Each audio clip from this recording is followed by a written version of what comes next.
A block of mass small m is suspended from a spring of force constant K. It is held to keep the spring in its relaxed length as shown in the figure. First part, A part, the applied force is decreased gradually so that the block moves downward at negligible speed. How far below the initial position will the block stop? B part, the applied force is removed suddenly. How far below the initial position will the block come to an instantaneous rest? तो दो cases में पहले में block को हम बहुत धीरे धीरे छोड़ते हैं, इतने धीरे छोड़ते हैं कि इक्विलिब्रियम पोजीशन कभी भी डिस्टर्ब ना हो, यानी ब्लॉक हमेशा इक्विलिब्रियम में रहे। दूसरे पार्ट में हम ब्लॉक को झटके से छोड़ते हैं और ऑब्वियसली उस कंडीशन में इक्विलिब्रियम पोजीशन नहीं होगी। तो let's analyse these two. First का डायग्राम बनाते हैं। Just spring and block. Suppose ये जो पोजीशन है ये नेचुरल लेंथ की पोजीशन है, यहाँ पर ब्लॉक नीदर एक्सटेंड है नॉर कंप्रेस है। सो अब इसको स्लो नीचे मूव कराया गया। तो नेक्स्ट डायग्राम में स्लो नीचे मूव कराने के बाद, स्लो नीचे मूव कराने के बाद इसका ब्लॉक का एक्सटेंशन उसकी नेचुरल लेंथ है, ये इक्विलिब्रियम नहीं है, यहाँ पे नेचुरल लेंथ है। तो नेचुरल लेंथ से इसका एक्सटेंशन कितना हुआ, एक्स नॉट। अब ये पोजीशन होगी इक्विलिब्रियम की पोजीशन, है ना। इक्विलिब्रियम पे क्या होता है, नेट फोर्स जीरो होता है, ठीक है, नेट फोर्स जीरो होता है। तो this is the condition for equilibrium.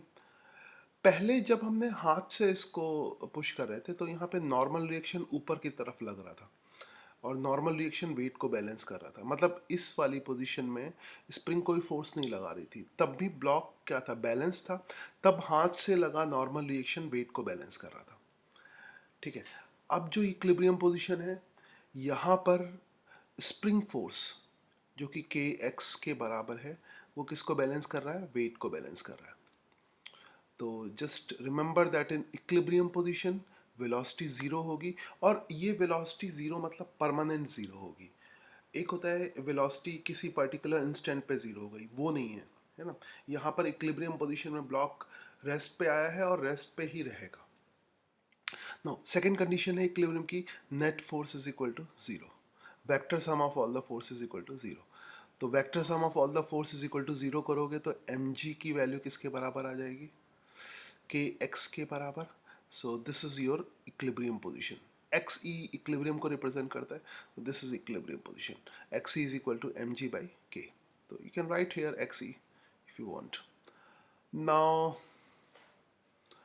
Next हम ले लेते हैं, फिर इसको हम झटके से, मतलब हाथ तुम हटा लो, तो तब जो ये जो ब्लॉक होगा तब ये धीरे धीरे नीचे नहीं आएगा, तब एकदम से एक्सटेंड करेगा। तो इसको प्रैक्टिकली भी करके समझ लेना।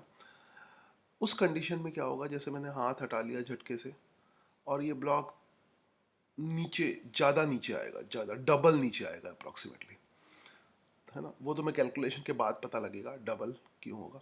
नाउ ये ब्लॉक जब इसको झटके से हाथ हटाओगे तो ब्लॉक एक नीचे की पोजीशन पे जाके इंस्टेंटेनियसली रुकेगा और फिर वापस आ जाएगा।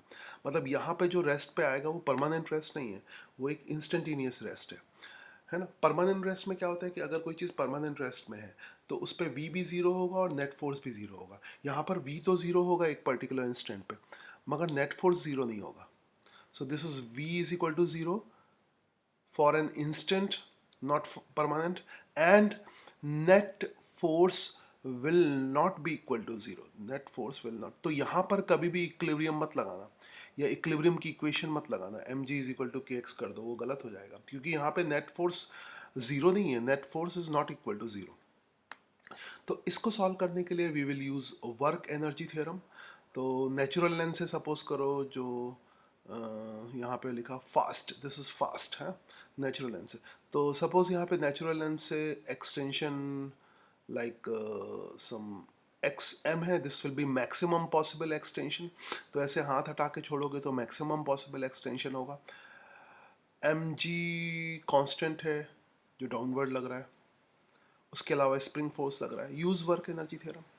तो just apply this, work done by gravitation plus work done by spring force is equal to change in kinetic energy, final kinetic energy minus initial kinetic energy।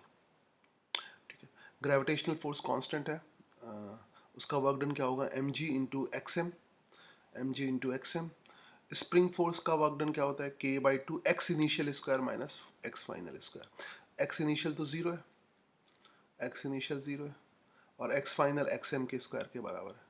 तो zero square minus X M square is equal to, final और initial दोनों kinetic energy zero है ना। Initially भी block rest पे था, finally भी rest पे।